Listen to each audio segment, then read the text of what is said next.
Good morning, students. Today, from your Footprints Without Feet test book, we are doing chapter number 7, The Necklace, written by Guy de Maupassant. Guy de Maupassant was a great writer of France. He is considered to be one of the best short story writers of the world. Maupassant was a representative of the naturalist school of writers. He depicts human lives often in pessimistic terms. Many of his stories were written during the Franco-Prussian War of 1870s. He describes the futility of wars and violence that take thousands of innocent lives. He wrote more than 300 short stories, 6 novels, travel books, and even poetry. The Necklace is a mild satire but with a strong message. It is ridiculous for people of ordinary means to copy the rich. One should live within one's means. Otherwise, he or she invites unnecessary problems, anxieties, and confusion in his or her life.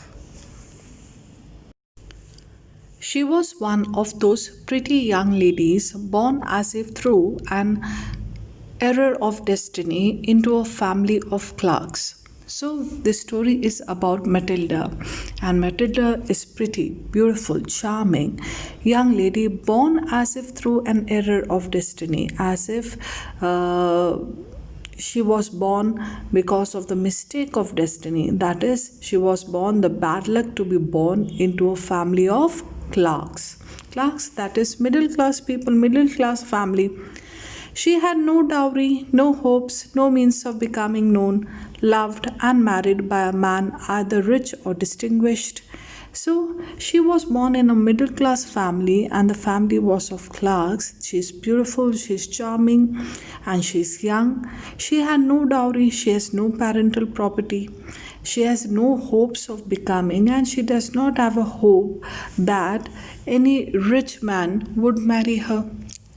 She does not have a hope that she would become known, celebrated, loved by a rich class person, married by a man of a rich class or of a distinguished class that is marked out.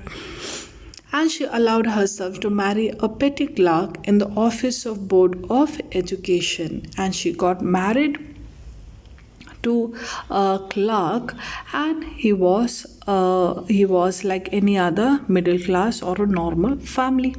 She was simple, but she was unhappy. And she is simple, but then she is unhappy. Why she is unhappy? Because she desperately wished she was wealthy. So that is the reason she was unhappy. She suffered incessantly, that is, continuously, feeling herself born for all delicacies and luxuries. So she suffered because she believed that to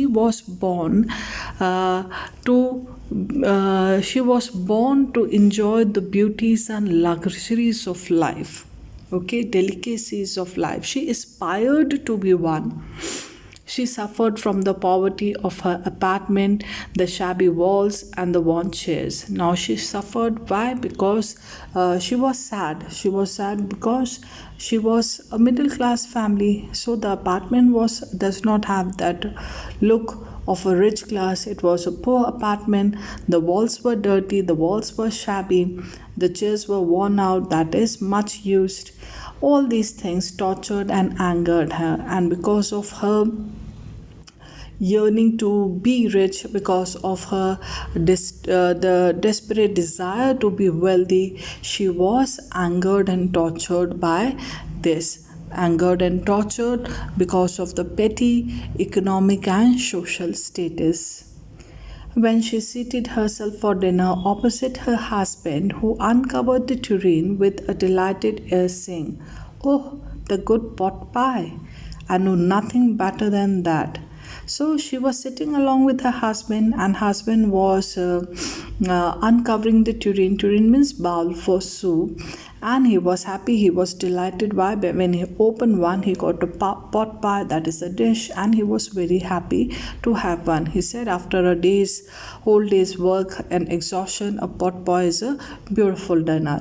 She would think of elegant dinners of shining silver. She thought of the exquisite food served in marvelous dishes. But then what is she dreaming? She is dreaming of beautiful, elegant dinner. She's dreaming of shining silver crockery. She's dreaming of finely made food, exquisite food. She's dreaming of marvelous dishes. She's dreaming of a fabulous life. She had neither frogs nor jewels, nothing, and she loved only those things. Neither she had beautiful evening gowns or frocks or dresses, neither she had any jewelry, but then she yearned for all these things. So she was convinced that she meant to be rich, and she detested her real life. She had a rich friend, a schoolmate at the convent, who she did not like to visit. She suffered so much when she returned. She wept for whole days from despair and disappointment. So we have been told that Matilda, who the story is all about, she had a rich friend and she had been a friend from the school days. So she did not like to visit her friend's home. Why? Because when she returned, she was all disappointed and despair, because she yearned for a rich life. She desperately desired for to be a wealthy life. So when she saw her friend living a fabulous life, then it pained her, it disappointed her. So that day was spoiled all in tears, and the day was a waste with disappointment and despair. One evening, her husband returned elated, bearing in his hand a large envelope. "Here," he said, "here is something for you." So one day, her husband comes and gave her a printed card, and he said that this is something for you. She quickly drew out a printed card on which were inscribed these words: "The Minister of Public Instructions and Madame George Roponu asked the honor of Mr. and Miss Loisel's company Monday evening, January 18, at the Minister's residence." Instead of being delighted as her husband had hoped, she threw the invitation spitefully upon the table, murmuring, "What do you suppose I want with that?" Now the wife takes out this invitation card and she reads, and she learns that it was an invitation to dinner organized by Minister of Public Instructions, where her husband worked. So rather than the husband thought what, that she would be very happy and delighted, but rather than being happy or delighted about it, Matilda did what? She threw the invitation upon the table with contempt, and she said, "What am I supposed to do with such an invitation? But my dearie, I thought it would make you happy. You never go out, and this is an occasion, and a fine one. Everyone wishes one, and it is very select. Not many are given to employees. You will see the whole official world there." So the husband says that you would never go out anywhere, and I thought this party, the dinner party, you would be very happy to be a part of it and be invited to this, as there are just few who have been invited to such an occasion, and not all employees have been given an invitation, and the whole official world would be there. So I thought you are going to be happy to receive an invitation like that. She looked at him with an irritated eye and declared impatiently, "What do you suppose I have to wear to such a thing as that?" Now the wife, that is Matilda, she is all impatient, and she complains. She complains that, "What do you think, what do you suppose should I wear for such a grand occasion, a party where all the official world would be coming, a party of the rich class people? What am I supposed to wear on that party?" He had not thought of that. He stammered, "Why, the dress you wear when we go to the theater, it seems very pretty to me." He was silent, stupefied in dismay at the sight of his wife weeping. He stammered, "What is the matter? What is the matter?" Now the husband never thought, yes, that it is indeed an honor to be a part of such an occasion where all the official world and the rich class would be there. But then he never thought what they or his wife is going to wear for this party. So he says to her that the dress you wear, that is the dress you wear for the theater, it is beautiful. I think you look pretty in that dress. So why don't you wear one? But then he saw that his wife was all in tears. She was crying and she was sad, and he asked that, "What is the matter? What makes you cry? Why are you weeping?" By a violent effort, she had controlled her vexation and responded in a calm voice, wiping her moist cheeks. "Nothing, only I have no dress and consequently I cannot go to this affair. Give your card to some colleague whose wife is better fitted out than I." So the husband is not able to understand why the wife was all in tears. Why is she crying? So the wife says she controls her annoyance, she controls her tears, and then she says in a calm voice, she's wiping her tears from her cheeks, and she says that, "Nothing, I don't think I have a suitable dress to be worn on that day, especially the day for the party, for a dinner party. So it would be better if you give this card to one of your friends or colleagues who is in a better position or who is in a better state to go over there and can fit the occasion as well." He was grieved but answered, "Let us see, Matilda, how much would a suitable costume cost? Something that would serve for other occasions, something very simple." Now he was very sad, but then he saw his wife was all in tears. He says, "Okay, then let's see that how much a suitable evening gown or a costume or a dress would cost, and something that is simple also and does not cost much."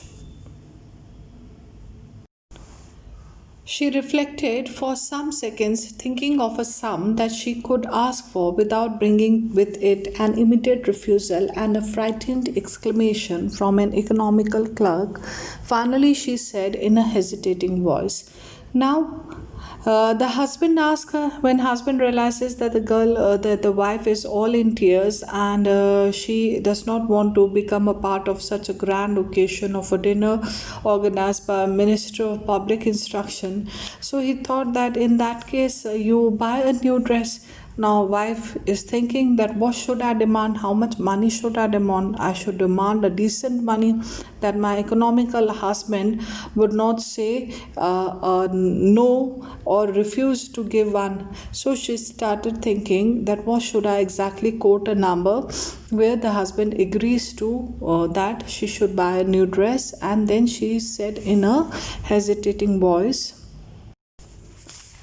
"I cannot tell exactly, but it seems to me that 400 francs ought to cover it." So wife said, "I do not know how much a good costume or an evening gown would cost, but definitely I think 400 francs would definitely I would require for a decent dress." He turned a little pale, for he had saved just this sum to buy a gun that he might be able to join some hunting parties the next summer with some friends who went to shoot larks on Sunday. Now the husband turned pale. He was all a little unhappy. Not unhappy because the wife demanded money, because that much amount of money he had saved for himself, so he can fulfill his desires to go for a hunting, and this hunting was of the larks. So he wanted to enjoy hunting with his friends on Sunday, so he had saved some amount of money to buy a gun with that amount of money. Nevertheless, he answered, "Very well, I will give you 400 francs, but try to have a pretty dress."